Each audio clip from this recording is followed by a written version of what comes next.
Bien accueilli par la police, très bien accueilli par le service de l'aéroport, très bien accueilli par toutes les personnes que j'y ai croisées. C'est une joie. Je suis parti dans des conditions difficiles de la terre africaine suite à la volonté de certaines autorités soumises à la France. Et je reviens parce que une autre partie de ce continent attend toujours que la libération, l'indépendance, la souveraineté et l'autodétermination puissent être appliquées. Raison pour laquelle je reviens au Bénin en guise de première étape. Je ferai la tournée de tous les pays d'Afrique de la zone franc et revenir sur la terre de mes aïeux. Quand on parle de la patrie, c'est la terre de ses pères. Ça a un sens. C'est un sens profond. Et nous allons tout faire pour être dans une démarche de communion avec la jeunesse africaine qui est dans cette dynamique d'autodétermination.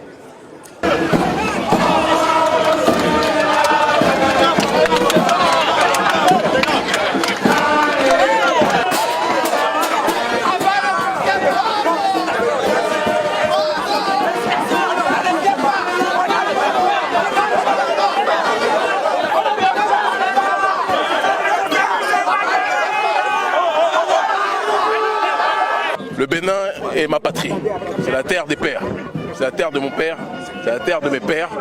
Et donc c'est un honneur, un bonheur et une fierté d'être ici présent. Un honneur parce que je vois une jeunesse déterminée, un peu partout en Afrique, mais la jeunesse béninoise fait partie de celle qui, dès le départ, a donné le ton de l'autodétermination. Et je pense profondément qu'en ce début du XXIe siècle, quelque chose de très fort partira de Cotonou, partira du Bénin dans sa globalité. La jeunesse ici est déterminée. La jeunesse ici n'a pas peur de perdre le peu d'avantages qu'elle a, parce qu'elle sait très bien que la véritable liberté doit passer par un certain nombre de sacrifices. C'est une fierté que je vois ces derniers ce soir, et je sens que le combat va prendre une autre dimension à partir de Cotonou pour refluer vers toute l'Afrique. Parce que je le répète, vous nous avez dit tout à l'heure que le Bénin était mon pays, l'Afrique est mon pays dans sa globalité. Et le Bénin est ma patrie. Il n'est pas normal que le monde entier profite de notre richesse, sauf les Africains eux-mêmes. Il y a quelque chose qui cloche. Raison pour laquelle une génération est en train de prendre ses responsabilités. Elle est non violente, elle est dans une démarche d'intelligence. La seule violence est la violence de la vérité. Et la vérité dérange toujours, ou violente, ceux qui s'appuient sur le mensonge. Nous n'avons pas d'armes, si ce n'est notre courage. Nous n'avons pas d'armes, si ce n'est la protection de nos ancêtres. Et en réalité, c'est la plus grande des armes. Nous sommes aujourd'hui en 2017. Quand les Sankara sont morts, ils ne pouvaient imaginer qu'en 2017, nous serions encore dans des conditions aussi dramatiques. Et c'est parce que nous honorons nos aînés, hommes et femmes, que nous sommes prêts à risquer nos vies pour dire la vérité. Et je profite de cette occasion pour adresser un message à Macky Sall, qui se fait le représentant quelque part de la France-Afrique, tout comme M. Ouattara. Que ces derniers sachent que la jeunesse africaine n'est plus disposée à courber les chines. La jeunesse africaine est plus que jamais déterminée à obtenir sa propre liberté. Le CFA n'est qu'un chapitre de cette lutte pour la résistance, que certains ne nous incarcèrent pas dedans. La souveraineté africaine, c'est le départ des bases militaires. La souveraineté africaine, c'est la fin de la France-Afrique. La souveraineté africaine, c'est faire en sorte que la jeunesse africaine puisse profiter de ses propres matières premières, de ses propres richesses. S'il y a tant de personnes qui vont émigrer du côté de l'Occident, c'est parce qu'elles pensent qu'elles vivent un enfer ici. Elles vivent un enfer parce que ceux qui étaient censés être les élites se sont délités et ont trahi leur mission. Raison pour laquelle nous sommes aujourd'hui dans cette démarche d'autodétermination. Et l'adage qui est le nôtre, c'est ce que les élites africaines ne font pas pour le peuple. Le peuple le fera lui-même. Voilà le travail qui est là. Dès samedi prochain, nous allons effectuer un certain nombre de petites opérations avec les militants de l'ONG Urgence panafricaniste et tous les sympathisants de notre cause, visant à sensibiliser nos populations sur la nécessité de consommer local, d'accord, de valoriser nos propres produits ou de valoriser des alternatives crédibles à la production française. Parce que la vérité est que le colon ne comprend qu'une seule chose, l'économie.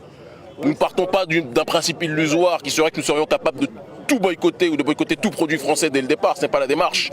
Mais appeler les nôtres à consommer local, à consommer nos propres productions, à valoriser notre propre culture, à valoriser nos propres aliments et tout ce qui s'ensuit. C'est quelque chose qui a été prôné par Thomas Sankara il y a bien longtemps de cela, qui est tombé en désuétude après et c'est quelque chose que nous allons revivifier. Donc dès samedi prochain, le 28, avec notre frère Kamal Aradji, avec tous les membres de l'ONG Urgence Panafricaniste et tous les frères ici qui sont présents, et les sœurs qui sont présentes aussi, nous allons organiser justement des séances de sensibilisation de la population. C'est une première étape, d'accord, ici, et on va monter crescendo au fur et à mesure.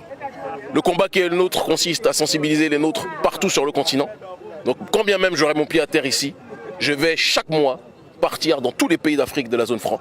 Et j'irai même dans les Caraïbes qui sont aussi des pays colonisés aujourd'hui.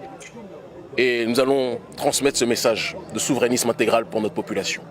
Donc je n'ai pas de date précise de retour. Officiellement, je suis censé bouger le 12 novembre. Il est possible que je bouge avant, il est possible que je bouge après. Nous verrons. Je suis là pour aussi mettre à jour mon passeport béninois. Parce qu'il est nécessaire que je puisse voyager de la manière la plus simple et libre possible dans la CEDEAO. Parce qu'il y a des tas de choses à faire. Et il y a des tas de plans de résistance à effectuer. Raison pour laquelle nous allons nous organiser de la meilleure des façons dès maintenant. Oui. Un message à la jeunesse. Le message à la jeunesse, il est de continuer, de tenir debout. Cette jeunesse africaine n'a de leçons à recevoir de personne. Elle est plus déterminée que quiconque. Certains ont tendance à croire parfois que je suis un leader. Je ne suis pas le leader de cette jeunesse. Je ne suis qu'un porte-voix. Cette jeunesse est la jeunesse la plus courageuse que je n'ai jamais vue de ma vie. La jeunesse la plus déterminée que j'ai jamais vue de ma vie. J'ai fait les 4 coins du monde. Mais la nouvelle génération africaine que je vois ici est celle qui va conclure, ponctuer le cycle d'indépendance initié par nos aînés. Et ça, j'en fais le serment au nom des ancêtres. À tous les relais de la France-Afrique, qui n'oublient pas ce message de la jeunesse africaine. Na batomeno et dit ciao.